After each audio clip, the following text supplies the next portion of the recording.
Porto 360. Apoio Prefeitura de Santos. Compass Gás e Energia. Apoio institucional.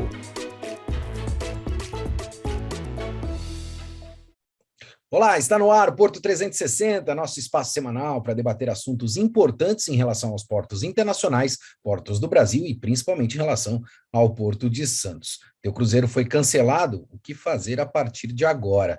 Para isso, converso com um especialista em direito do consumidor, o doutor Rafael Quaresma. Doutor, obrigado pela presença aqui, pela disponibilidade do teu tempo junto com a gente nessa audiência que nós temos aqui do Porto 360.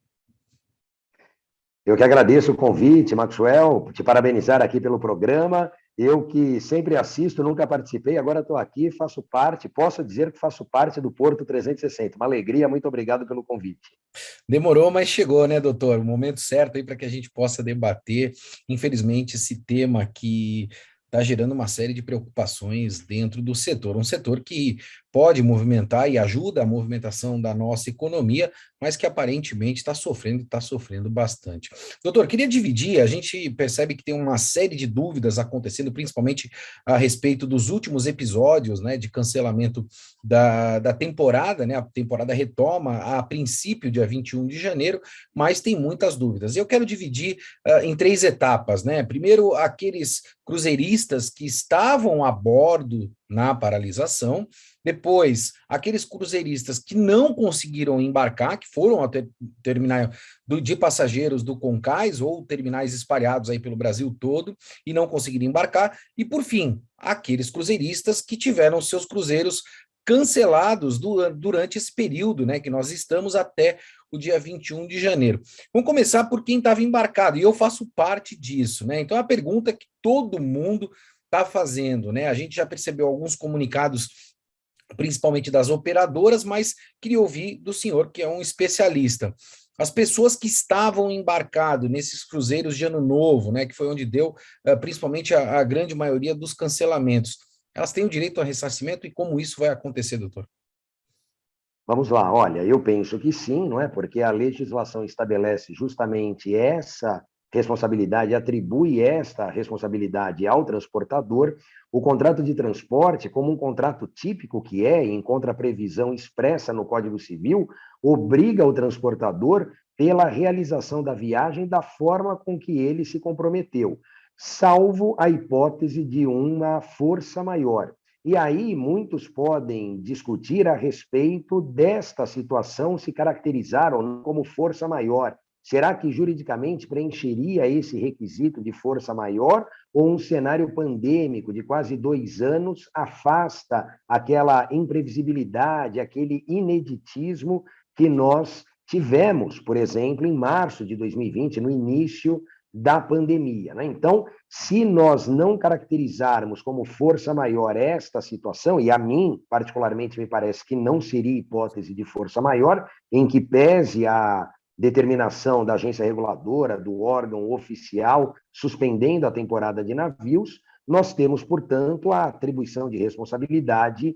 às operadoras aqui e, consequentemente, ao atribuir a elas responsabilidade, o dever de indenizar os passageiros, né? Não apenas você, mas todos aqueles que sofreram estes prejuízos nas 3 vertentes aqui que você estabeleceu, meu caro Maxwell, não é? Tanto os que estavam embarcados, aqueles que se dirigiram aos terminais e não embarcaram, e também para aqueles que têm a viagem comprada, mas nesse período, até 21 de janeiro, ficarão impedidos de usufruir, né, de desfrutar destas viagens.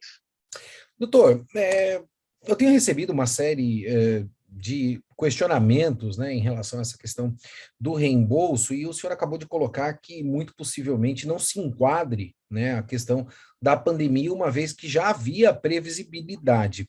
Mas em comunicado oficial, principalmente de algumas operadoras, eles estão aqui mencionando o reembolso através da Lei 14.046, né, de 2020, e as suas alterações e prorrogações, que rege, né, a Lei da pandemia para reembolso, ou seja, se não me salvo, guardo, estou equivocado, esse reembolso começa a partir de 12 meses, a partir do momento que acabar a pandemia.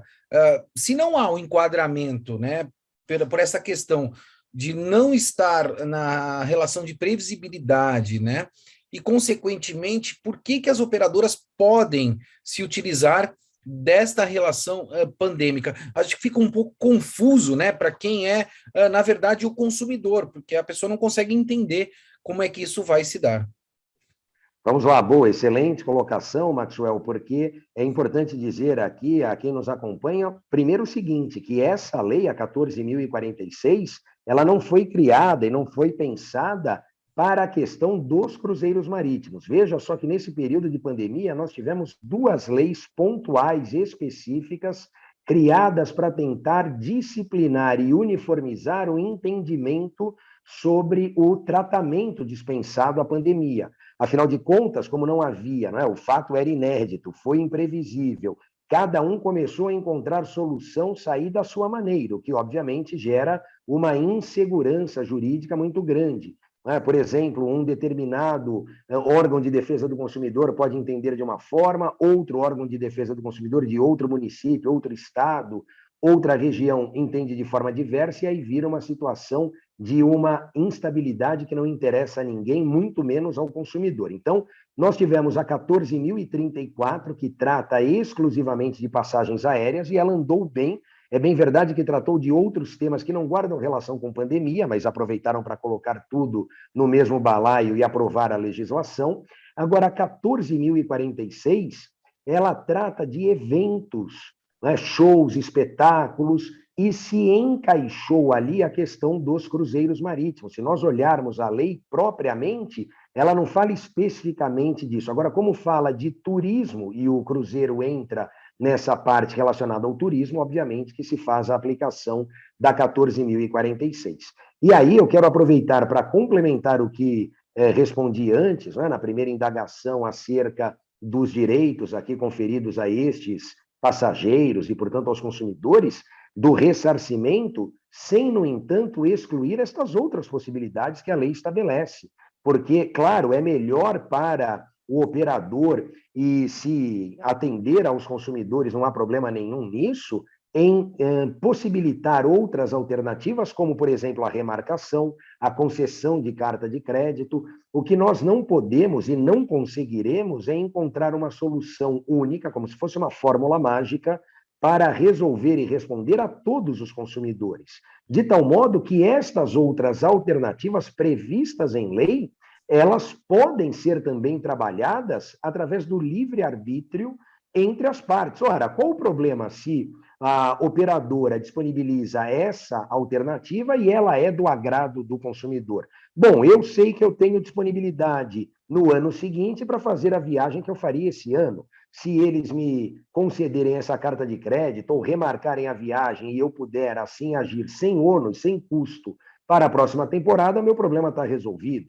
Algum outro consumidor que não tenha certeza quanto ao período de férias ou uma disponibilidade para usufruir desse serviço na temporada seguinte, certamente optará pela devolução da quantia. Então, são hipóteses alternativas, Maxwell, que não são excludentes, ao contrário, são convergentes. O único aspecto aqui que eu ressalvo é que na 14.046, a leitura dela é diferente da 14.034, diz o seguinte: se o fornecedor disponibilizar a remarcação ou a carta de crédito, a concessão do crédito, ele estaria desobrigado a fazer essa devolução, ainda que num prazo de 12 meses, como você bem observou, porque essa escolha seria dele. Aí me parece que a lei não andou bem, porque se nós analisarmos a 14.034, que foi precedente da 14.046, lá para as companhias aéreas nós temos concessão de carta de crédito, remarcação, enfim, a devolução da milhagem, mas se o consumidor, o passageiro do transporte aéreo não quiser nenhuma dessas alternativas, ele tem direito à devolução da quantia, ainda que no prazo de 12 meses. Por que não esta mesma interpretação para 14.046? É a única ressalva que eu faço, mas nós encontraremos vozes para os dois lados, aqueles que entendem, assim como eu, estou colocando aqui, mas também aqueles que subtraem esta última possibilidade do ressarcimento aos consumidores. Doutor, eu, como sempre o digo, né, eu não faço parte daquele grupo do eu avisei, né, ou seja, que acaba nunca tomando posição em absolutamente nada e fica do lado de fora sempre dizendo, olha, eu avisei que isso ia acontecer, eu avisei. Eu sou uma O pessoa que gosta engenheiro de de obra pronta. o engenheiro de Não obra é isso? pronta, Engenheiro de né? obra pronta. Exatamente. Eu, particularmente falando, a gente se conhece há bastante tempo, você sabe disso, eu sou um cara que gosto muito de laboratório, né? Então, assim, eu gosto de colocar o pé lá no chão de fábrica, experimentar, entender o que efetivamente está acontecendo, e tudo que eu passei, eu acho que me pós-graduou nessa situação da pandemia com relação aos cruzeiros. E eu ouvi muita coisa por acabar sendo um setorista, né, por acabar atuando no setor, as pessoas acabam muito falando com a gente, eu acabo até sendo questionado, dizendo, Maxwell, você não pode falar em nome do setor, ou deve falar em nome do setor, é uma confusão muito grande nesse mundo que a gente vive hoje. Mas eu quero complicar um pouquinho mais, porque as pessoas lá dentro tinham essas dúvidas, né? Foi pauta de conversa, uma vez que o navio sofreu um lockdown, foi todo mundo para suas cabines, e no jantar, que era o espaço que você possivelmente tinha um contato ali para aguardar, as pessoas acabavam fazendo uma série de questionamentos. E aí vem o meu questionamento para piorar. A gente fala da relação do reembolso primeiro, né?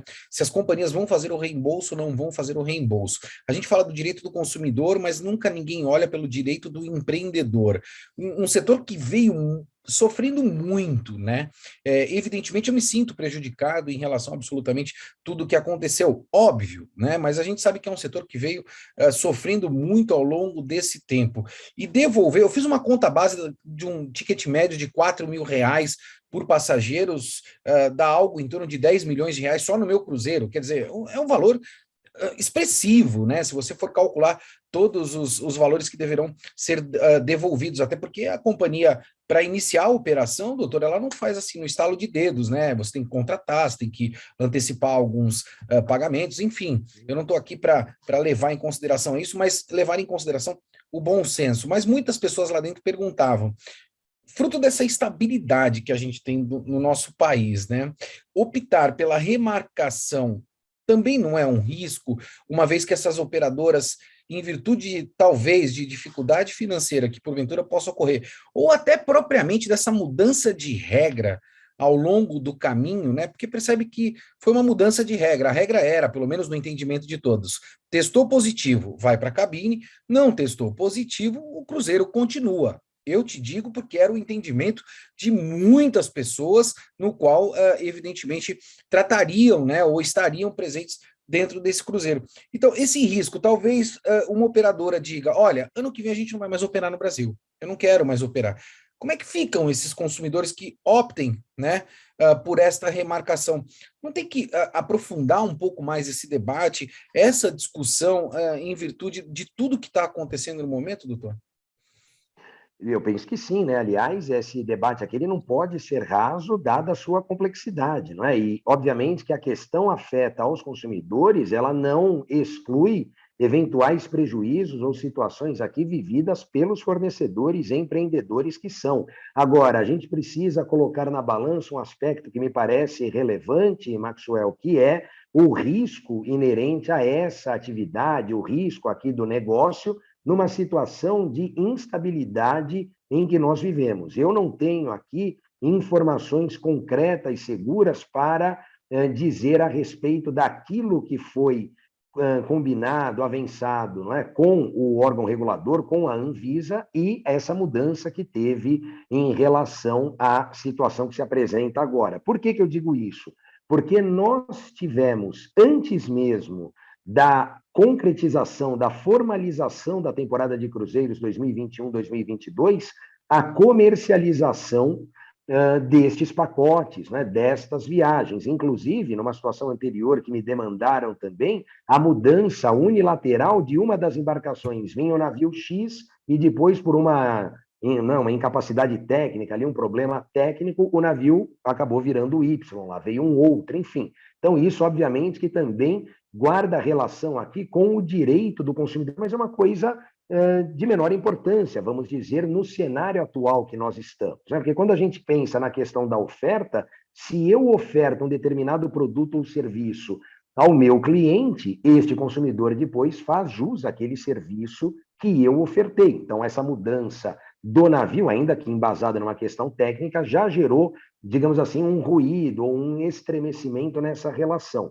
Agora, a mudança por parte do órgão regulador pode fazer com que no futuro, Maxwell, nós tenhamos não apenas esse cenário que você bem já desenhou e visualizou, aliás, como empreendedor, como gestor e referência na área que acaba fazendo esses prognósticos do que pode efetivamente vir a acontecer já no próximo ano. O que, portanto, talvez esvazie ou não incentive os consumidores a optarem por essa remarcação. Fala, bom, quem me garante que nós teremos a temporada 2022-2023?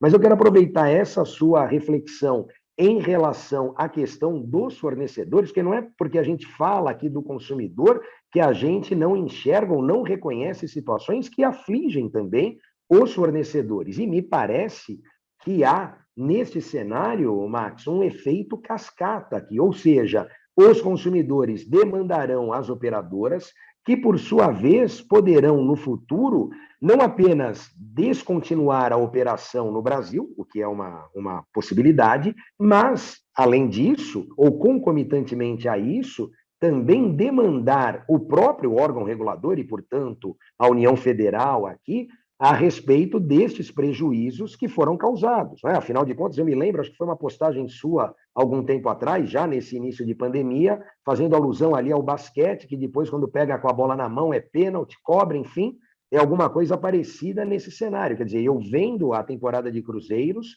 eu tenho essa informação de que a temporada vai se realizar, de repente isso muda, eu atinjo os consumidores, indiscutivelmente, mas eu também gero agora um passivo, um prejuízo aos fornecedores. Quem será que vai ressarcir estes fornecedores? Porque os fornecedores ressarcem os consumidores. E quem ressarce os fornecedores? Poderá haver aqui uma atribuição de responsabilidade à agência reguladora. Falar, bom, você mudou a regra do jogo, ok, nós cumprimos. No entanto, isso me causou um prejuízo de tantos milhões. Como fica? Eu não descarto também essa possibilidade, sem, é claro, talvez a descontinuidade das operações em relação à próxima temporada. Falar, olha, lá no Brasil é tudo tão instável, tão incerto, falamos há pouco aqui no início da insegurança jurídica, o que o empreendedor, o investidor, o empresário querem é segurança. Então, ninguém vai, né, deflagrar aqui uma temporada de cruzeiros, dar início a tudo isso para gerar uma situação dessa que, além de tudo, compromete a marca, o nome, a imagem. Esses consumidores estão insatisfeitos com aquilo que receberam pelo que pagaram. E sem fazer, às vezes, essa correlação de que o operador aqui, a agência, ela é tão vítima quanto eles. Doutor, uma das coisas que eu ouvi também muito dentro do navio, né? Eu classifiquei em 3 grupos, né? As pessoas que estavam dentro do navio. Os negacionistas, não estavam preocupados com nada, estavam sem máscara, passeavam, enfim. Não existe pandemia? Não existe pandemia. O pessoal do protocolo, me encaixo nele, né? Eu cumpri todos os protocolos, fiz 2 testes, saí negativado do navio. Estou em casa hoje, vou ficar até quinta-feira, conforme recomendação da, perdão, da própria Anvisa, vou fazer mais um teste, né, para saber se realmente estou negativado ou não, para depois retomar o meu contato com as pessoas. E o pessoal do Apocalipse, aí nada pode, nada, enfim, pode acontecer, tudo tem que parar, o mundo vai acabar, enfim. Diante desse cenário todo que a gente tem, muitas pessoas me colocaram, né, que a mão, principalmente da Anvisa, foi muito pesada com o setor de cruzeiros. E deram alguns exemplos, né? Por exemplo, hoje para você ir num resort, um resort que pode acomodar 2.000 pessoas, 2.500 pessoas, você não é obrigado a fazer o teste do PCR antes, você não é obrigado a fazer o teste diariamente, 10% das hospedagens não são testadas, né? E dentre outras condições que foram impostas até propriamente pelo setor de cruzeiros. E aí vai a minha pergunta, né? O setor de cruzeiros é o boi de piranha do lado apocalíptico da situação, ou seja, está pagando o preço de todos os outros setores, porque a gente percebe e acompanha shows, jogos de futebol, entre outras situações. Eu não estou querendo defender um lado ou o outro aqui, né? A gente só está expondo o que efetivamente está acontecendo. E as agências reguladoras, como assim é o PROCON, né, como a gente conhece a Anvisa, dentre outras, não tem que olhar pelo lado do consumidor e efetivamente do cliente, né, que são as pessoas que lá estão. Você imagina 4 dias as pessoas, doutor, confinadas dentro da sua cabine, sorte daquelas que tinham varanda, né, que poderiam pelo menos ir ali fora, né, tomar um ar. Agora, você já imaginou uma situação, você com um filho ou 2 filhos dentro de uma cabine interna durante 4 dias? Será que a mão não foi muito pesada, doutor? Olha, Max, eu penso o Só seguinte, fazendo né? um recorte, doutor, se me permitir, né? Até onde nós Claro. sabemos, todas as pessoas contaminadas estão assintomáticas. A gente não teve nenhum caso de complicação até agora. Por isso que eu estou perguntando, porque isso foi o que foi debatido dentro do navio, fervorosamente, tá?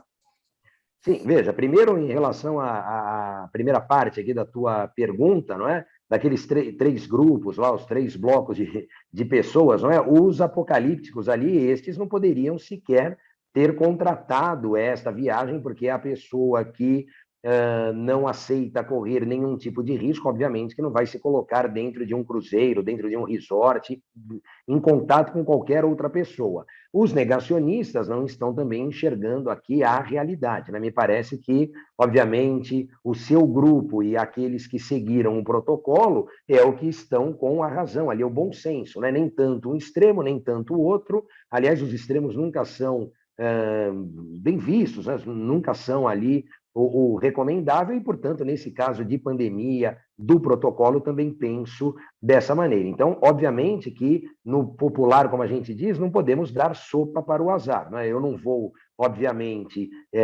negar aqui o óbvio, não enxergar o óbvio, mas também se eu tenho um receio com relação a essa contaminação, obviamente que eu não terei nenhuma vida social nesse período e, portanto, não faria uma viagem dessas. Né? Com relação a este outro aspecto, aqui em relação à Anvisa, penso o seguinte, meu caro Maxwell, que houve uma pressão muito grande, né, no aspecto político, no aspecto econômico, que são fatores relevantes e que influenciam uma pressão para que a temporada 2021-2022 acontecesse. Como eu analiso, né, dentro da minha ótica aqui do direito do consumidor, não como técnico na área de saúde, que não sou, e muito menos no aspecto regulatório da Anvisa em especial, mas como eu analiso sob a ótica do direito do consumidor. Penso que, para agir assim agora, melhor teria sido que não houvesse a flexibilização antes. Né? Se esta hipótese do cancelamento, ou na verdade da suspensão, que é o que se fala atualmente, pode ser que daqui uma semana a gente faça outro programa aqui dizendo, olha, não é mais suspensão, é cancelamento, agora não volta dia 21, né? A gente encerrou já 2022. Mas, falando ainda da suspensão, a adoção dessa postura agora, penso, ela é mais nociva para todos, consumidores e operadoras, do que a não realização da temporada no início. O que eu quero dizer é o seguinte, se tivemos, na verdade a Anvisa, se teve a coragem de agir, como você disse, com essa mão firme no meio da temporada, me parece que teria sido menos nocivo e menos prejudicial não ter flexibilizado ou não ter aceitado aqui a realização da temporada. De forma muito clara, né? Pior sem a temporada e, pior ainda, iniciar e ter que suspender de forma abrupta esta temporada, gerando agora prejuízos para todos os lados. Antes, nós tínhamos prejuízo, é claro, a questão econômica aqui e no que envolve esse segmento é algo muito relevante e considerável. Mas agora nós temos um prejuízo que transcende a questão dos operadores e que também atinge os consumidores e, obviamente, toda a cadeia aqui produtiva, né, os diretos e indiretos que estão ligados ao segmento. Doutor, eu escrevi minha coluna na semana passada e o tema da minha coluna foi A Vingança é um Prato que se Come Frio, né? E eu acho que você fez um resumo de tudo aquilo que eu escrevi na minha coluna da semana passada, né? Parece que a gente está vivendo esse momento que é um jogo de xadrez, né? um lado fica esperando o outro lado se movimentar para fazer movimentos, e na verdade as pessoas estão muito mais preocupadas em ter razão do que ser feliz, né? E eu acho que esse é o grande problema que nós temos. Você foi muito feliz na tua colocação, onde você pontua, né, que a mão foi pesada, agora ela poderia ter sido pesada antes e não ter deixado acontecer, evidentemente, a temporada. Enfim, agora eu acho que Marcos, ficou muito pior, né, doutor? não, só para dizer o seguinte, não é que nós sejamos negacionistas, né, ou não estejamos aqui enxergando o óbvio, não é isso. Claro que se há um surto, uma situação excepcional, obviamente que a suspensão, até mesmo o cancelamento, ele seria uma hipótese a ser trabalhada. Não é que porque... Mas alguém pode olhar aqui e falar, mas quer dizer então que porque autorizamos a temporada de cruzeiros, ela não poderia ser suspensa ou cancelada? Claro que sim, mas se houvesse uma situação mais crítica, mais gravosa, quando você faz a comparação com resorts, hotéis, outros segmentos do próprio setor de turismo, hotelaria, a gente vê que não há o mesmo filtro e analisando o aspecto em relação aos cruzeiros, o percentual é muito baixo. Não é? Então, é como se a gente errasse na dose aqui. Não é? Para tentar resolver o problema, a gente acaba adotando aqui, utilizando uma superdose, e a superdosagem ela também causa um mal. Esse é o ponto. Sim, mata o paciente, né? O remédio que mata o Exato. paciente, né? Por excesso da dose. Doutor, então a gente pode dizer que aquelas pessoas que estavam embarcadas, aquelas pessoas que não conseguiram embarcar e aquelas pessoas que tiveram seu cruzeiro cancelado, elas se enquadram na mesma condição, ou seja, devem optar pela remarcação ou pela devolução do dinheiro que foi investido. E essa devolução, ela é corrigida depois de 12 meses? Boa pergunta. Olha, vamos lá. Primeiro, com relação à remarcação ou até mesmo à carta de crédito, às vezes a pessoa não tem como remarcar imediatamente, mas aceita ficar com crédito para utilizar numa outra data ou perante uma outra embarcação daquela mesma operadora. É uma hipótese também. Atenção nestas possibilidades aqui para o período de utilização, porque quando a gente fala da 14.046, ela trata tudo até 31 de dezembro de 2022. Pode ser, Max, que haja uma prorrogação. Essa lei, ela, na verdade, foi de 2021, de 2020, perdão, ela foi idealizada até final de 2021 e já no início do ano passado prorrogaram, porque viram que a situação ia perdurar, prorrogaram até 2022. Pode ser que agora, em 2022, façam um adendo na lei e prorroguem, por exemplo, para 2023. Então, primeira dica aqui, primeira observação é ficar atento a esse período. Se for mesmo até 31 de dezembro de 2022, veja se isso atende a você, consumidor. Não é? Se não, a devolução da quantia talvez seja o mais, o que melhor ali vai se enquadrar. Essa devolução pode ser nesse prazo, como se fosse uma moratória ali dos 12 meses, né? Não é em 12 vezes, mas pode ser em até 12 meses, para fazer um fluxo de caixa para as empresas. E esse valor ele é corrigido, salvo engano, pelo IPCA. Né? Então, nós não temos juros, não há mora aqui, mas nós temos a correção apenas para manter o padrão de compra da moeda. Então, há essa correção e esse prazo também para devolução. Um último aspecto, além do valor despendido com a viagem, obviamente que aqueles gastos diretamente relacionados a essa situação, deslocamento, passagem, alimentação, hospedagem, tudo isso guarda relação com o evento que não se realizou, com a viagem que não ocorreu. E, portanto, é importante, se houver estes gastos, que o consumidor tenha a comprovação, a documentação dessas despesas para, se for o caso, também exigir o reembolso delas. Doutor, a gente está chegando ao final do nosso programa. Eu tenho anotado aqui, eu devo ter mais umas 40 perguntas para fazer. Vou ter que te pedir para que você retorne no Porto 360, porque eu acho que a gente ainda vai ter muito que debater em relação a essa questão, porque são muitas dúvidas. E aí eu quero te fazer uma pergunta, né? As pessoas, ou a grande maioria delas, que sofreram o cancelamento, estavam num cruzeiro de ano novo, né? Por uma questão de oferta e demanda, é óbvio que um cruzeiro de ano novo ele tem um preço muito maior do que um cruzeiro convencional, né? Como é que fica essa relação se eu optar por uma carta de crédito, né? Posso ir usando esses créditos, ou seja, eu posso fazer 10 cruzeiros se eu quiser, ou não, a companhia vai me limitar a eu fazer um cruzeiro equivalente àquele? Essa é a minha primeira pergunta. E a minha segunda pergunta, a moeda oficial do navio é o dólar. O dólar está sofrendo uma variação gigantesca dentro do nosso país e também no mundo, de um modo geral, em virtude da situação que nós temos econômica interna e econômica mundial.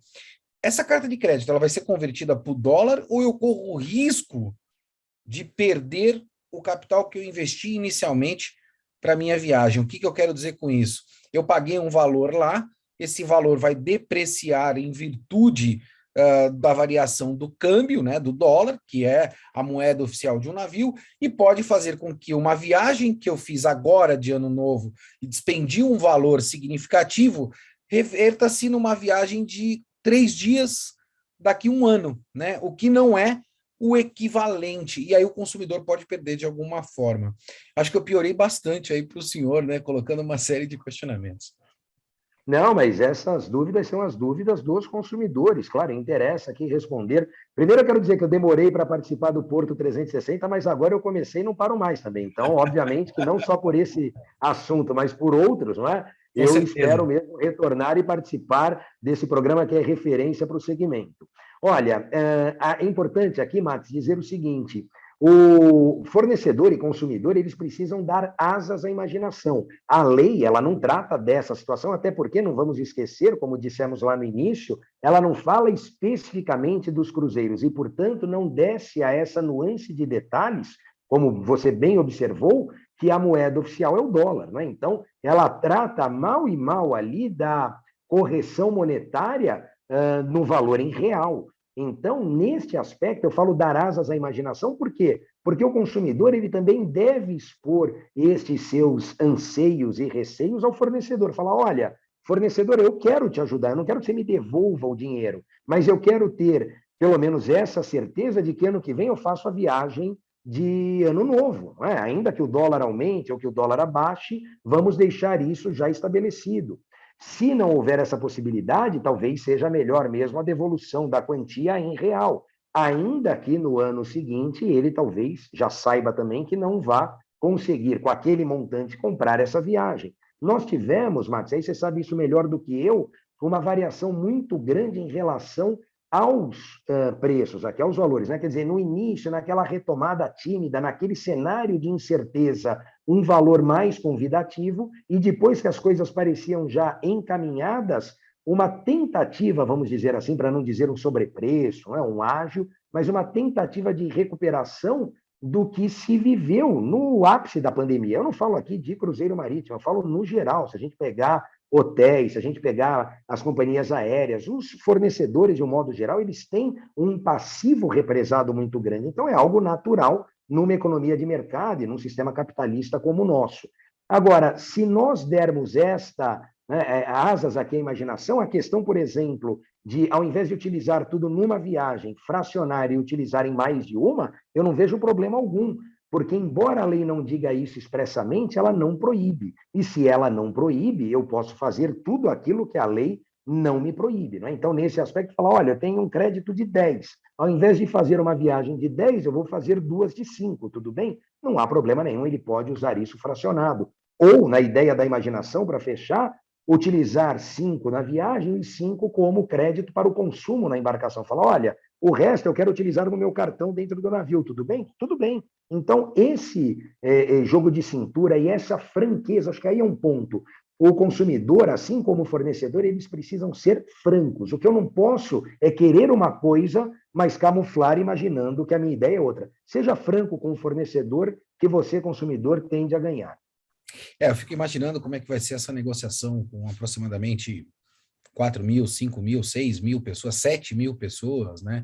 É um gabinete de crise, né? Para poder negociar com absolutamente todos. Eu não sei como é que as companhias realmente vão se comportar nesse sentido, porque eu acho que vai ser bastante difícil. Eu espero que não hajam muitas judicializações e possa ter o melhor entendimento com todos. Pelo menos essa é a minha expectativa. Doutor, deixa eu perguntar para o advogado, a última pergunta, eu prometo, né? Eu estou estourando até o tempo, vou pedir para a produção aqui me perdoar nesse sentido, mas foi um questionamento que aconteceu também, né? Eu pego um avião no aeroporto de Guarulhos, por exemplo, né? Não sou obrigado a fazer o teste, fico no ambiente confinado e faço uma viagem, por exemplo, de 3 horas e meia a Salvador, né? 3 horas e 15, 3 horas e meia, que você fica confinado dentro de um ambiente com aproximadamente 250 pessoas, né? E quando você desce em Salvador, você não é obrigado a fazer o teste e você pode tranquilamente ir para qualquer localidade. Se eu pego um cruzeiro aqui no Porto de Santos e vou a Salvador, mesmo testado negativo para ter acesso à embarcação, eu fico impedido de descer em Salvador. E aí o cidadão brasileiro, ele não tem o direito de ir e vir, uma vez que ele está negativado? Como é que fica o direito do cidadão? Porque agora eu estou falando o Maxwell cidadão, né? Eu vou me colocar nessa posição. Eu me senti agredido, né? De estar dentro do meu país, de eu ter feito o teste negativado um dia anterior, me sujeitaria a fazer um novo teste para me negativar, para poder descer em Salvador, uma vez que eu tenho livre acesso, né, de ir e vir dentro do meu país. Isso é legal? É legítimo? Agora eu vou perguntar para o advogado Rafael Quaresma. Veja, Max, a gente não tem aqui um direito absoluto previsto na legislação e muito menos aqui na Constituição, né? Aliás, a Constituição Federal, quando ela trata dos direitos fundamentais, e ali o direito de ir e vir é um deles, nós não temos um direito absoluto, portanto, há essa possibilidade de uma limitação. Agora, isso não significa que há discrepância de tratamentos, que você bem pontuou, quer dizer, o cenário é um se eu resolvo voar, e o cenário é outro se eu resolvo embarcar. Nesse aspecto, a discrepância de tratamento dispensado é que me parece faz surgir a violação ao seu direito.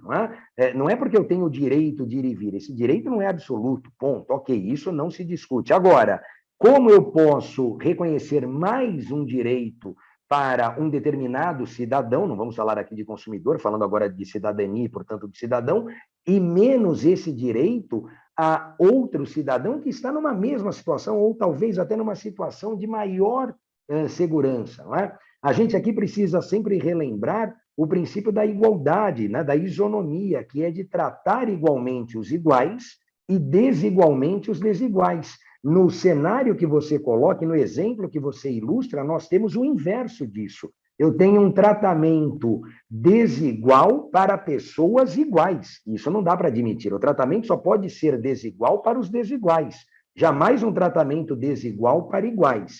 E com relação a esse gerenciamento de crise, talvez os meus colegas advogados e o jurídico aqui das companhias tenham uma demanda grande, mas o grande pulo do gato aqui é justamente trabalhar na antecipação. Precisa se antecipar ao problema, evitar esse gabinete de crise e já adotar as soluções possíveis. Um gerenciamento bem feito gera economia, inclusive, para essas empresas. Não dá para jogar o problema para baixo do tapete. É saber que tem o problema e, antes dele virar, de fato, um problema com P maiúsculo, tratar de resolvê-lo, porque isso é mais prático, mais rápido e, o principal, é mais barato. Doutor, muito obrigado pela tua presença aqui com a gente. Fiquei muito contente de bater esse papo com você, da tua participação aqui no Porto 360, a gente que se conhece há bastante tempo. Eu sou um fã do teu trabalho, eu acompanho o teu trabalho há muitos anos e fico muito grato por ter aceito o nosso convite para estar aqui no Porto 360. Muito obrigado, doutor. Eu que sou seu fã, e você não é só fã, não, você é incentivador, porque você sempre me faz enxergar ali as coisas que nem sempre eu vejo. Empreendedor, gestor, empresário, como acaba orientando ali o advogado. A minha análise é sempre mais jurídica, e você abre aqui os horizontes. Eu fico feliz, te parabenizo, cumprimento pelo programa, pela sua ascensão e pela referência no setor, e espero que possamos estar juntos em breve. Afinal de contas, eu não esqueci daquele vinho que está pendente desde o início da pandemia em 2020. Tinha certeza que eu seria cobrado, né? Até porque está aí o meu advogado, o nosso advogado, especialista no direito do consumidor, ele não deixaria de me cobrar esse vinho. A gente vai ficando por aqui, como você bem sabe, movimentando muito mais do que informação. Um forte abraço. e até semana que vem. Porto 360. Apoio Prefeitura de Santos. Compass Gás e Energia. Apoio institucional.